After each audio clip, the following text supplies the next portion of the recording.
It's very clear why they're doing it. I mean, obviously they gotta take in more money at the box office, which, I can understand. Hollywood is a business, and that's okay, but you can be a business without being a whore, essentially. There's also a possible notion that since this has been the way for so long, that audiences may not accept characters of such polarizing nature to be played by black actors and actresses. Hollywood executives, being predominantly white, do not give minorities the proper respect that they deserve when casting them in films. What is going on with you, Maria? I feel pretty, oh so pretty. I feel pretty and witty and gay. Such a pretty face, such a pretty dress, such a pretty smile, such a pretty me, such a pretty me. It's, in recent years, especially the 2010s decade, it's had a little bit more of a spike going on. An example, Exodus, Gods and Kings, starring Christian Bale and Joel Edgerton. Christian Bale and Joel Edgerton are white men playing non-white roles. Moses, Ramses II, Ramses II, I guess they call him.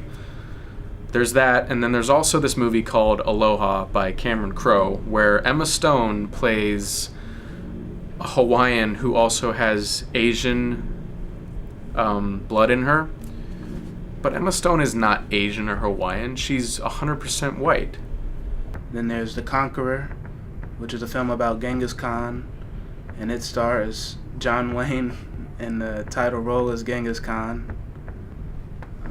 The Last Airbender, while the main character was of Asian descent, the supporting roles were all played by white actors. If I were in charge of the studio, I would make sure that we embrace diversity and that minorities were represented in the period pieces in which we attempted to profit from accurately. Take a risk on an actor who fits the authentic part racially instead of casting a white man or woman.